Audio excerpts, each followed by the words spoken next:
Shalom. It's your brother Yonathan. First and foremost, I want to give all praises to the Most High, Yahweh, Bahashem, Yahushai, Bahashem, Kakadash. I want to give double honors to the apostles and the elders of Great Millstone. And I want to say shalom to all the brothers and, of course, the few sisters who are pursuing this truth in sincerity, all right? May the blessing of election be upon your house. All right, so I have this clip of this low-level Edomite, Rothschild's bodyguard, a police officer, right?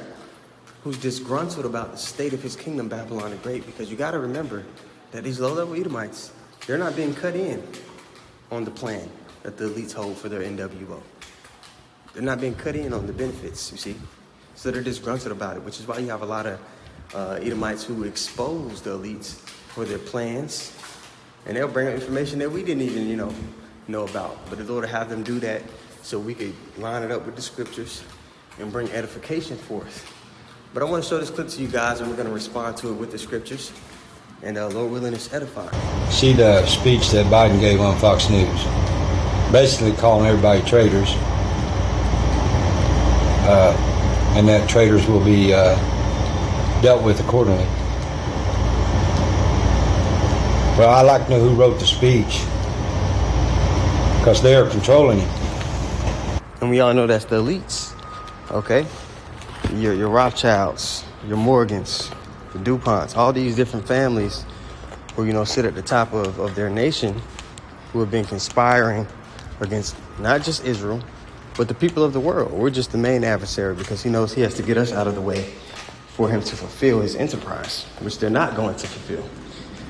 But you got low-level Edomites like this man, who they're not going to go for it. The scriptures talk about the sedition among men. The people that are going to be popping that off are going to be people like this guy.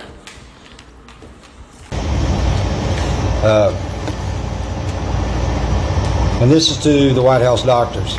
It is unethical for you as a doctor to allow him to continue this way when you know that he's not well. This is to Congress, the Senate. And as far as the White House doctors, you must understand that John D. Rockefeller sunk his teeth into the medical field in its infancy stage here in America. All right, they forced all the holistic doctors who used the herbs, the things we're supposed to use, and he basically, through the media, forced them out of their profession if they weren't willing to bend the knee and start using the medicine with the petroleum base, because he was a mogul in the oil industry. So that's how he made a lot of money that way as well. And also, put a stronghold on the people, because the medicine they have now wasn't really healing them. It was just, putting off the symptoms. Okay? So now you have a lifelong customer instead of someone who's healed from a deficiency. So those White House doctors, they don't have any ethics or morals really anyway. In order for them to even become a doctor, they have to take on the mind frame of Esau Edom. You see? Going to his schools and all that, they have to take on his philosophy, his ways, his vibrations. So, they don't have any ethics. So they're just bought and paid for. And so forth. It is unethical for you to allow this to keep going.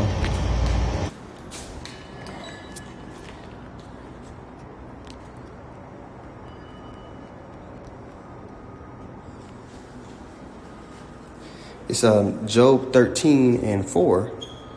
All right, it says, "But ye are forgers of lies." We know Esau is the father of lies, right? "Ye are all physicians of no value." All right, so these doctors, they might give you some medicine and prescribe you some medicine that may put off symptoms, but you always end up coming back. You know what I mean? So this whole place is it's filthy. It's filthy. It's a lie. It's not your rest, as the scriptures say. All right, back to the video. He's not well. What's going to happen, hypothetically, what's going to happen is The American people are going to rise against each other. It's going to be another civil war. And that's biblical prophecy as well. Let's go get that. This is 2nd Ezra 15:14. It says, "Woe to the world." Hey, oh, okay. Thank you. All right, bear with me, guys.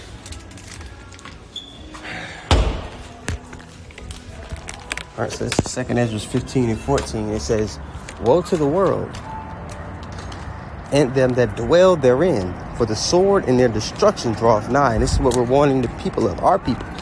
All right, the elect are going to repent, but we're giving, the Lord has it to where his men, all right, are giving the people out. He's giving the people out through his men. He's telling them, hey, this is the way you could be hid in the day of the Lord's anger. But they're going to set at naught, just like it says in Proverbs 1. They're going to set at naught all the Lord's counsel. For the sword and their destruction draweth nigh, and one people shall stand up and fight against another. So he mentioned that civil war in the video, correct? This is going to play out all over the world, especially here in Babylon. Okay? And one people shall stand up and fight against another, and swords in their hands. The modern day sword is the gun. All right? And going all the way back to about 3 years ago, when I was working in Myrtle Beach, doing deliveries, man, I was delivering cases and cases and cases of bullets to, you know, people all throughout the town, in a smaller town like Myrtle Beach. So how much more so these other, these major cities and all that? People are stocking up on ammunition because they're in the same mind frame that this guy's in. They know that they're going to have to fight for their own survival in the times to come. All right? It has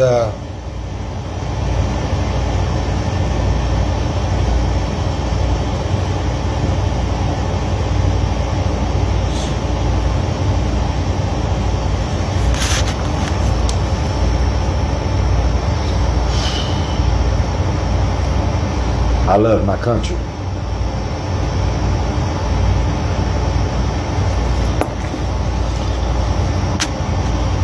And you guys are going to let him tear it apart.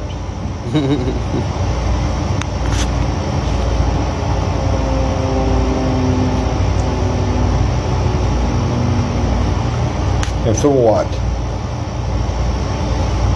Money from foreign countries? Well, it's a lot bigger than that. They want their blessing back. They want the everlasting kingdom. They want what we get upon the establishment of the kingdom of heaven, which is going to be immortality. All right? To overcome death. They want to overcome death in their own way. But, you know, it's not going to be accomplished. But you see these Edomites like this, man, hey. They've come to find that they're not in on the deal. So when the sedition pops off, guys like this are going to be the first ones to stand up. So this is beautiful. Everything is playing out as it should. And our deliverance is nigh. And seeing these things play out, it emboldens us. Because we know that the Lord is going to do exactly what he said he was going to do. Which builds up our faith to, you know, remain steadfast in the hour of temptation, because we know our reward is right behind the adversity. Okay? And this devil, we know his enterprise is not going to be fulfilled. He's being despised right now when the earth is given into his hands. Job 9:24, the earth is given into the hand of the wicked. Right now he's being despised. So how much more so when the Lord brings him down? And that's why in Isaiah 14 it says, is this the man that did make that did shake kingdoms? Because people are going to see him for the base man that he actually is. And people are seeing him for the base man that he is, even in riches. All right, so this is Sirach 10, and I'll start at 29. It says, who will justify him that sinneth against his own soul? And who will honor him that dishonoreth his own life? And in the ways that Esau pushes here in this society, and that he's infected and casted a spell over the majority of the people, is a dishonorable life. Okay? 30. It says, the poor man is honored for his skill, and the rich man honored for his riches. Now the prophets, you know, who've been studying to show themselves approved, You know, they're being honored right now, you know, for the skill, for the wisdom that the Lord has endowed them with. Our apostles and elders, on that, we honor these men because we know that the Lord is dealing with them. They may not be rich carnally, but they're rich in spirit, which is going to manifest in the physical. All right. And it says the rich man is honored for his riches. People revere Esau, our people, the nigger woman, the black man, so-called, right? They look up to Esau because of his possessions, because of his status, pursuing to his financial, you know, financial place within his kingdom. They look at him like, oh my gosh, look at all that they have. Da, da, da. So they associate him being honorable with his financial gain, not realizing, it says at the beginning of this chapter, that how they got those riches, Sirach 10 and 8, because of unrighteous dealings, injuries, and riches got by deceit, the kingdom is translated from one people to another. Why is earth and ashes proud? There is not a more wicked thing than a covetous man, and he's the most covetous man. They covet lands and call them after their own names. For such an one setteth his own soul to sale, because while he liveth, he casteth away his bowels. And Esau did that, man. He sold his birthright. Let's jump down back to 30. It says, poor man is honored for his skill, and the rich man is honored for his riches. He that is honored in poverty, how much more in riches, man? And that's, we hope to be a part of that number, man. And he that is dishonorable, and this is Esau, and he that is dishonorable in riches, how much more in poverty? And that's why it says, is this the man in Isaiah 14? Actually, let's go get it real quick.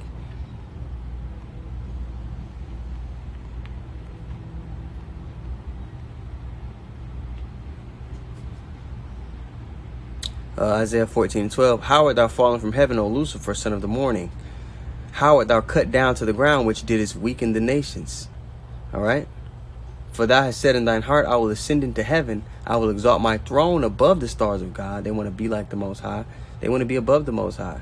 And that's why you see guys like Carl Schwab's man, I forgot his name, who said, we can make God as angry as we want. We have the water.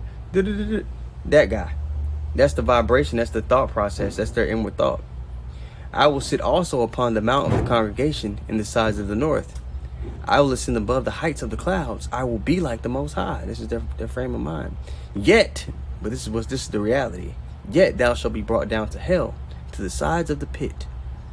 They that see thee shall narrowly look upon thee. You and you squint at somebody like, ugh. And consider thee, saying, is this the man that made the earth to tremble? No way. That did shake kingdoms, that made the world as a wilderness, and destroyed the cities thereof, that opened not the house of his prisoners. Yeah, man. The man, the scriptures say in Revelation 18, destroy him that destroys the earth. So this man is going to be brought low. He's not going to fulfill his enterprise. And those without the faith is going to see, those that don't have the gift of faith and the eyesight, is going to look at a point like Esau's way. But ultimately, those who understand the prophecies and understand how the Lord has written this movie to play out, we know the end of things. And that's what comforts our souls. So, Lord willing, that was edifying. I want to give all praises once more to Yahweh, Bahashem, Yahushai, Bahashem, Rakakadash. I want to give devil honest apostles and the elders of Great Millstone. And I want to say shalom to all the brothers and, of course, the few sisters who are pursuing this truth in sincerity. All right? May the blessing of election be upon your house. Shalom.